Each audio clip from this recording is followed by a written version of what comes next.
আজকে যে প্রচার সেটা গত সপ্তাহে অলরেডি হয়েছে, তার পার্ট 1 হয়েছে, এটা পার্ট 2। আর এইটা সেম প্রচার যার শিরোনাম হচ্ছে অনুগ্রহ এবং বিশ্বাস 2 পর্ব। অনুগ্রহ এবং বিশ্বাসের 2 পর্ব। আজকে এই অনুগ্রহ এবং বিশ্বাসের 2 পর্বে আমি কয়েকটি পয়েন্ট আপনাদের সঙ্গে শেয়ার করতে চাই। আমি এক এক করে আগে পয়েন্টগুলো বলে দিই। ইহা কেবল অনুগ্রহের বিশ্বাসের মাধ্যমেই হয়।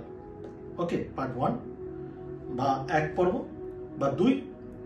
অর্থ আপনার সমস্যার বিষয় নয়, অর্থ বা মানি আপনার সমস্যার বিষয় নয়। এবং 3 নম্বর, ঈশ্বরের আশীর্বাদের জন্য প্রস্তুত হন। 3 নম্বর হচ্ছে ঈশ্বরের আশীর্বাদের জন্য প্রস্তুত হন। তো এই 3টি বিষয় নিয়ে আজকের মেন প্রচার। প্রথম বিষয় হচ্ছে ইহা কেবল অনুগ্রহ বিশ্বাসের মাধ্যমেই হয়। কি অনুগ্রহ আর বিশ্বাসের মাধ্যমে হয়? সেটা হচ্ছে আমাদের জীবনে ঈশ্বরের যে পরিকল্পনা বা শক্তি প্রবাহিত হয়, এটা শুধুমাত্র অনুগ্রহ এবং বিশ্বাসের মাধ্যমে হয়। আমরা জানি, আমরা বিশ্বাসী হওয়ার পর আমাদের একটা আলাদা ক্ষমতা, শক্তি বা ফেথ আছে। অনেক কিছুর বিরুদ্ধে আমরা লড়ার ক্ষমতা পাই এবং জয়যুক্ত হই। এই ক্ষমতা, এই শক্তি কি করে আসে? সেটা তো আমাদের ছিল না।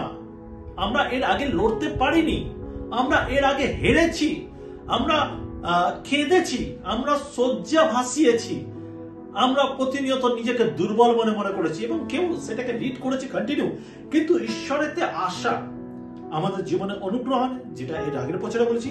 এবং বিশ্বাস আর অনুগ্রহ যখন মিশ্রিত হয়, তখন আমরা ক্ষমতাশালী, আমরা পাওয়ারফুল, আমরা সেই অধিকার প্রাপ্ত যে অধিকার ঈশ্বর আমাদেরকে দিতে চান। আর সেই অধিকার হলো সিচুয়েশনের বিরুদ্ধে কথা বলে সেটাকে বদলে দেওয়া। আমি বহুবার এই প্রচারটা করেছি যে আপনি আপনার প্রবলেমের সঙ্গে কথা বলতে শুরু করুন, আপনার সমস্যার সঙ্গে কথা বলতে শুরু করুন। হাই হ্যালো না, আপনার প্রবলেমকে ধমক দিন, আপনার সমস্যাকে ধমক দিন এবং বলুন বাক্যে কি চুক্তি লেখা রয়েছে। এই যে ক্ষমতা ঈশ্বর দিয়েছে, কিন্তু এটা তখনই আমি করতে পারি যখন আমার জীবনে অনুগ্রহ আছে এবং ঈশ্বরের বাক্য শোনার দ্বারা না, আমি জানি ওনার বাক্য কাজ করবে, সেই বিশ্বাস আছে। তখন কিন্তু আমাদের বলাতে পাওয়ার আসে। যদি দেখি এফেসীয় তার 3 অধ্যায় 20 পদ, এফেসীয় তার 3 অধ্যায় 20 পদ, রিপিট করি, এফেসীয় তার 3 অধ্যায় 20 পদ। সেখানে বলছে, পরন্তু যে শক্তি আমাদিগতে কার্য সাধন করে, পরন্তু যে শক্তি আমাদিগতে কার্য সাধন করে, সেই শক্তি অনুসারে যিনি আমাদের সমস্ত যাচনা ও চিন্তা নিতান্ত অতিরিক্ত কর্ম করিতে পারেন। আমরা যে শক্তির মধ্যে দেখছি কার্য করছে, আমরা যে বিশ্বাসের মাধ্যমে কাজ করছি বা যে বিশ্বাসকে তুলছি তার মাধ্যমে যে কাজ হচ্ছে, সেই শক্তি অনুসারে যিনি আমাদের সমস্ত যাচনা ও চিন্তার নিতান্ত অতিরিক্ত কর্ম করিতে পারেন। মানে আমরা যা চাই, সোজা বাংলা ভাষায় বলতে গেলে আমরা যা পরিকল্পনা করি, আমরা যা চাই তার থেকে অনেক বেশি ঈশ্বর কাজ করতে পারে। আমরা যদি চলিত বাংলা ভাষায় দেখি, সেখানে বলছে, এখন আমাদের অন্তরে যিনি তার সক্রিয় ক্ষমতা অনুসারে আমাদের সকল চাহিদা পূরণ করিতে অথবা কল্পনা অতীত কাজ করিতে সমর্থ। আমরা যে কোনো জিনিস না আমরা কল্পনা করি, আমার যদি এটা হতো, আমার যদি ওটা হতো, আমার একটা সুন্দর বাড়ি হতো, 2 তলা ছাদ, তার ডিজাইন, তার সবকিছু আমরা চিন্তা করি। এটা হলো আমাদের কল্পনা। আর ঈশ্বরের বিষয় হচ্ছে এটা এই চিন্তার বাইরেও তিনি আমাদের জন্য কাজ করতে পারে। এটা আমি এক্সাম্পল দিচ্ছি। আপনার জন্য চাহিদা শুধু গৃহ, চাকরি, অর্থ, এইগুলো যেন না হয়। আপনার জীবনে ঈশ্বর স্বর্গের বড় বড় পরিকল্পনা রেখেছে। আজ অনেক মানুষ এর জন্য পড়ে যাচ্ছে, যার জন্য আমি আজকের এই বাক্যটাকে খুব বিশেষভাবে তুলে ধরতে চাই। আমাদের চিন্তার অতিরিক্ত ঈশ্বর আমাদের জন্য করতে পারে। যদি যাকব তার 4 অধ্যায় 7 পদ দেখি, যাকব তার 4 অধ্যায় 7 পদ যদি দেখি, সেখানে বলছে, অতএব তোমাদের ঈশ্বরের বশবর্তী হও। ফার্স্ট, এখানে অনেক বিষয় পরিবর্তন করে দিবে আপনার জীবনে। অতএব তোমার ঈশ্বরের বশবর্তী হও, কিন্তু দিয়াবলের প্রতিরোধ করো, তাহাতে সে তোমাদের হইতে পলায়ন করিবে। একজন বিশ্বাসী হিসাবে আপনি যে চিন্তা করছেন, যে পরিকল্পনা করছেন, যে আপনি যা চিন্তা করবেন তার অতীত ঈশ্বর কাজ করবে, তা কিন্তু সঠিক। এবং যদি আপনি না জেনে থাকেন, তাহলে এটা জেনে নিন, আপনি যা চিন্তা করেন তার থেকে অধিক ঈশ্বর আপনার লাইফে কাজ করতে পারে। কিন্তু তার আগে ঈশ্বরের বশবর্তী হওয়া প্রয়োজন। আপনাকে ঈশ্বরের আন্ডারে থাকা দরকার, বশবর্তী হওয়া দরকার, ডিসিপ্লিন লাইফ জীবনযাপন করা দরকার। একজন বিশ্বাসী, সিরিয়াস বিশ্বাসী আলাদা হয়। সিরিয়াস বিশ্বাসী মানে আমাকে ঈশ্বরের বশবর্তী হতে হবে। সিরিয়াস বিশ্বাসী মানে আমাকে সবকিছু বাহ্যিক বিষয় ত্যাগ করতে হবে। আমাকে এই জগতের যত আহ্লাদিত উল্লাসিত যে সমস্ত বিছুটান আমাকে ছাড়তে হবে। আমি কিছু ত্যাগ করব না, আমি কিছু স্যাক্রিফাইস করব না, অথচ ঈশ্বরের অনুগ্রহের মধ্যে থাকবো, সেটা সম্ভব নয়। আলো আর অন্ধকার একসঙ্গে হতে পারে না।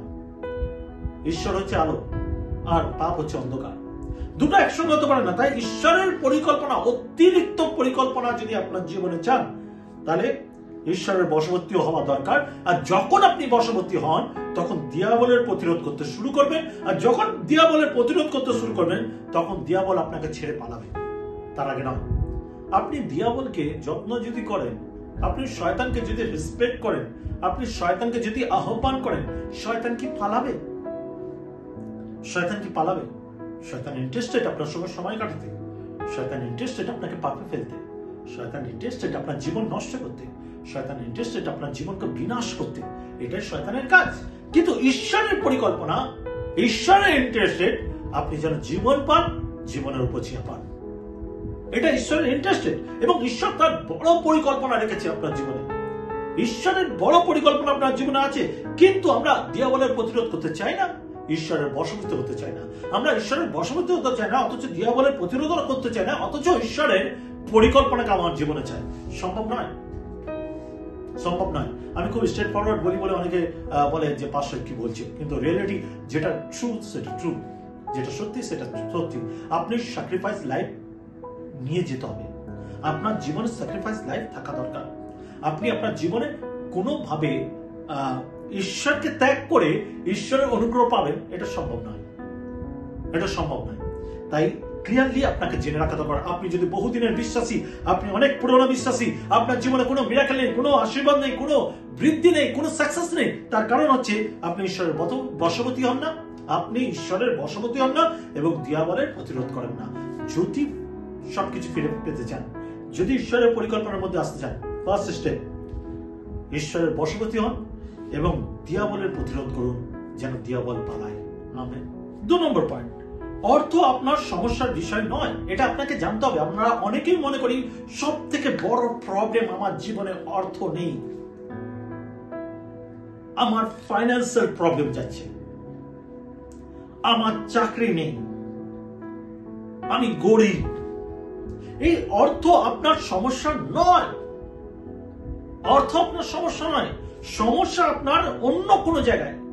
যদি দেখি ইব্রিয় তার 13 অধ্যায় 5 পদ, ইব্রিয় তার 13 অধ্যায় 5 পদ, সেখানে বলছে তোমাদের আচার ব্যবহার ধনাশক্তি বিহীন হোক, তোমাদের আচার ব্যবহার ধনাশক্তি বিহীন হোক, তোমাদের যাহা আছে তাহাতেই সন্তুষ্ট থাকো, কারণ তিনি বলিয়াছেন আমি কোনো ক্রমে তোমাকে ছাড়িব না ও কোনো ক্রমে তোমাকে ত্যাগ করিব না।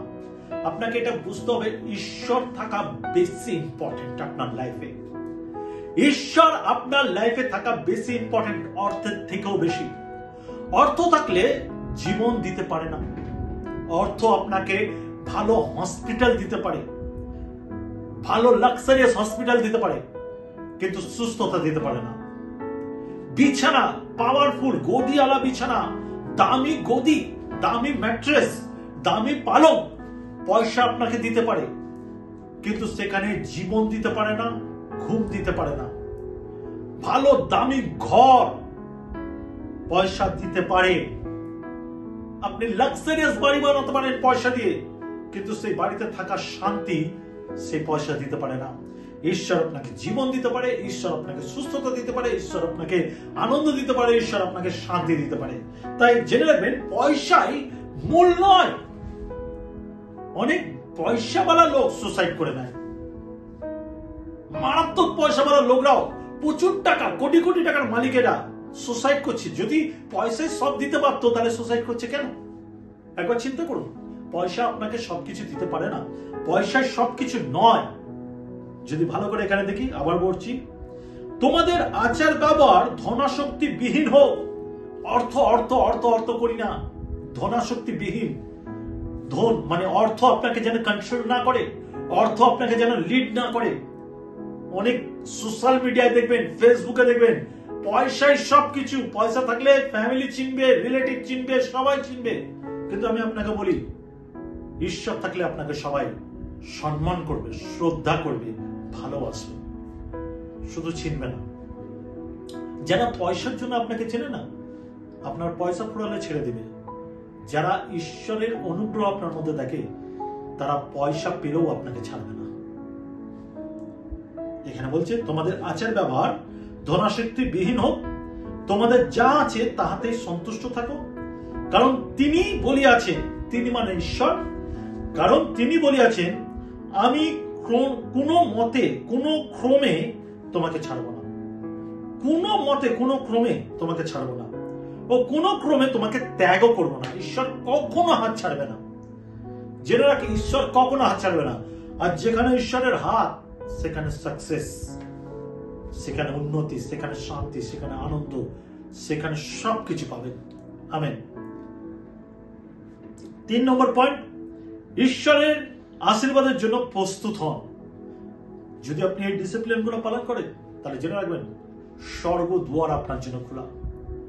যদি এই ডিসিপ্লিন গুলো পালন করেন, তাহলে জেনে রাখুন স্বর্গ দুয়ার খোলা, স্বর্গের আশীর্বাদ আপনার জন্য প্রস্তুত। তার জন্য প্রিপারেশন নিন, কারণ সাকসেস শুরু হতে চলেছে।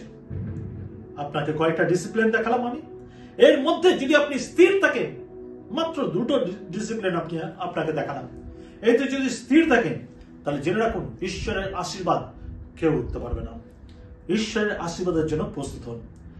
মতি তার 24 অধ্যায় 42 থেকে 44, মতি তার 24 অধ্যায় 42 থেকে 44, সেখানে বলছে অতএব জাগিয়া থাকো, কেননা তোমাদের প্রভু কোন দিন আসিবেন তা তোমরা জানো না, কিন্তু ইহা জানিও, চোর কোন প্রহরে আসিবে তা যদি গৃহকর্তা জানিত, তবে জাগিয়াই থাকিত, নিজ গৃহের শীত কাটিতে দিত না। এই জন্য তোমরাও প্রস্তুত থাকো, কেননা যে দণ্ডে তোমরা মনে করিবে না, সেই দণ্ডে মনুষ্যপুত্র আসিবে। যিশুর আগমনকে রেসপেক্ট করুন। জেনে রাখুন এই পৃথিবী আপনাকে সব দিতে পারে না। যে জন্ম নিচ্ছে সে মরবে, আপনার মৃত্যু রয়েছে, কিন্তু অনন্ত জীবন ঈশ্বর দিতে পারে। সেই মনুষ্যপুত্র আপনাকে পাপ থেকে উদ্ধার করেছে, এবং সেই মনুষ্যপুত্র আপনার আর আমার জন্য স্বর্গের সিঁড়ি বানিয়েছে। আপনাকে আর আমাকে আত্মায় জেগে থাকতে হবে, ঘুম থেকে না, আত্মায় আধ্যাত্মিক জেগে থাকতে হবে। প্রতিনিয়ত নিজেকে যাচাই করতে হবে, প্রতিনিয়ত নিজেকে শুধরে নিতে হবে। মানুষ মাত্রই আমরা পাপী, কিন্তু শুধরে নেওয়া প্রয়োজন। প্রতিনিয়ত নিজেকে রিয়েলাইজ করতে হবে, ঈশ্বরের বাক্যে প্রস্তুত হতে হবে, প্রার্থনায় প্রস্তুত হতে হবে, কারণ ঈশ্বর আপনার জন্য বড় পরিকল্পনা রেখেছে। আমেন। তাই জেনে রাখবেন, আপনি এই জগতে তো আছেন, আসল আনন্দ, আসল সুখ স্বর্গে রাখা রয়েছে। আজকে খ্রিস্ট ভাই বোন, আমি আপনাকে উৎসাহিত করতে চাই যে আজকের যে বাক্যের 3টে পয়েন্ট আমি আপনাকে দিতে চাই, যে উদ্দেশ্য কি আজকের প্রচারে। প্রথম উদ্দেশ্য ছিল প্রচারে, অনুগ্রহ কেবল বিশ্বাসের মাধ্যমেই আসে, অন্য কোনো কারণে আসে না। অনুগ্রহ শুধু বিশ্বাসের মাধ্যমে আসে। দ্বিতীয়, আপনার অর্থ আপনার বিশ্বাসের সমস্যা না। আপনার জীবনের অর্থ আপনার বিশ্বাসের সমস্যা না, বা আপনার জীবনের সমস্যা না। ঈশ্বরের আশীর্বাদের জন্য প্রস্তুত হন। তো এই 3টে পয়েন্ট নিয়ে আমি পড়েছি, আর এই 3টে পয়েন্ট আপনাকে আরো মজবুত করবে। যদি রিয়েলিটি আজকের বাক্য শুনেছেন, আমি মনে করি আপনার 50% নয়, 90% নয়, 100% প্রবলেম সলভ হতে চলেছে। আপনি যদি এটাকে বুঝেন, এই বাক্যকে রিয়েলাইজ করেন, আপনি জেনে রাখুন আপনি আগামী দিনে লাইফকে এনজয় করবেন। অনেক অনেক মানুষ আজকে লাইফকে শুধুমাত্র দৌড়ানোতে ব্যস্ত করে দিয়েছে। পয়সা ইনকাম করতে হবে, পয়সা ইনকাম করতে হবে, পয়সা ইনকাম করতে হবে। শান্তি চলে গেছে, আনন্দ চলে গেছে, সুখ চলে গেছে, এমনকি ডিপ্রেশন চলে এসছে, প্রবলেম চলে এসছে, সোসাইটি চলে এসছে, ভাঙন চলে এসছে, রিলেশনশিপ ব্রেক হচ্ছে, কারণ শুধু পয়সার পিছনে দৌড়াচ্ছে। কিন্তু ঈশ্বর তো আমাদের এর জন্য সৃষ্টি করেনি। ঈশ্বর সারা পৃথিবী আমাদেরকে দিয়েছে, বলেছে এনজয় করো, এইগুলোকে নিয়ে ভোগ করো, এইগুলোকে এনজয় করো। খুব কম লোক আছে যারা এই পৃথিবীকে এনজয় করছে, পাপকে এনজয় করছে, কিন্তু পৃথিবীকে না, প্রভুর সৃষ্টিকে এনজয় করতে পারছে না, এই পৃথিবীতে আনন্দ করতে পারছে না। তারা দুমুঠো ভাত খায় কিন্তু কষ্টের সঙ্গে খায়, সুখ নেই, কিন্তু প্রভু আপনাকে সুখ দিয়েছে, আনন্দ দিয়েছে, আপনার জীবনে শান্তি ফিরিয়ে দিতে চায়। তাই আসি আজকের এই বাক্যকে রিয়েলাইজ করি এবং গ্রহণ করি। যদি বুঝতে না পারছি রিপিট করি এই বাক্যকে, বারবার শুনি ঈশ্বর আপনার সঙ্গে কি কথা বলতে চাইছে, আর দেখবেন আপনার জীবনের অনেক ক্ষেত্র বদলে যাচ্ছে। আমি যদি কেউ রিয়েলাইজ করছি আর ঈশ্বরের কাছে সমর্পণ করছি, আমি তার জন্য প্রার্থনা করতে চাই। আসি মাথা নত করি এবং প্রার্থনা যাই। পবিত্র পিতা, আমি প্রার্থনা করি আজকে যতজন এই বাক্য শুনছে প্রত্যেক জনকে তুমি ব্লেস করবো। শোনার মতন গান, বোঝার মতন বুদ্ধি দিয়েছে, আমি বিশ্বাস করি, তার জন্য তোমাকে ধন্যবাদ দিই। প্রভু, এই বাক্য যেন তাদের সঠিকভাবে তাদের হৃদয় পড়ে, আর তাদের হৃদয় যেন উত্তম ভূমি হয়, যেখানে ফসল ফলে এবং অনেক ফল দেয়। প্রভু, আমি প্রার্থনা করি অনেক কিছু যেন তাদের জীবনে বদলাতে শুরু করে।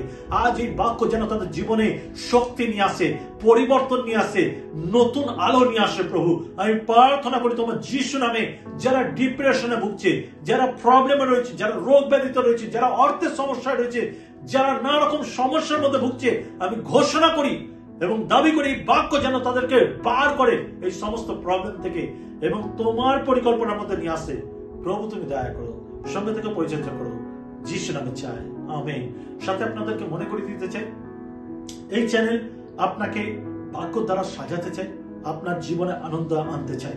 তাই যদি এই বাক্য ভালো লাগে, অবশ্যই কোন রকম বাক্য যদি আপনার ভালো লেগে থাকে আপনি কমেন্টে জানান, যাতে আমরা উৎসাহিত হই এবং আপনার জন্য প্রার্থনাও করি। আপনার কমেন্ট করলে যে ছেড়ে দিই তা নয়, আমরা প্রার্থনা করি, আমাদের প্রেয়ার টিম আছে। এবং যদি অন্য কোনো দেশ থেকে আপনি দেখছেন অথচ বাংলায় শুনছেন, আমাদের ভালো লাগবে যখন আপনি কমেন্ট করবেন, যে আমরা জানতে পারবো যে অনেক জায়গা দিয়ে শুনছি। এবং দ্বিতীয় বিষয়, আপনি আমাদের পার্টনার হতে পারেন এই সুসমাচার প্রচারে।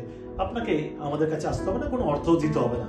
আপনাকে এই পার্টনার হতে গেলে শুধুমাত্র আপনার প্রিয়জনের কাছে এই বাক্যটা শেয়ার করুন, যাতে সে আপনার জন্য তার জীবনের গুরুত্বপূর্ণ সময়গুলোকে ফিরে পায়, আশীর্বাদের জীবন যাপন করতে পারে। আপনি হয়তো কারোর আশীর্বাদের কারণ হবেন এই বাক্য শেয়ারের মাধ্যমে। এই চ্যানেলকে সাবস্ক্রাইব করবেন, যারা নতুন বিলিভার বা নতুন কেউ দেখছেন অবশ্যই এই চ্যানেলকে সাবস্ক্রাইব করবেন, বেল আইকন প্রেস করবেন, যাতে যে কোনো প্রচার বা যে কোনো আমাদের যা কিছু আসুক না কেন এই চ্যানেলে আপনার কাছে নোটিফিকেশন যেন পৌঁছে যায়। ভালো থাকবেন, সুস্থ থাকবেন, সবাইকে জয় যিশু।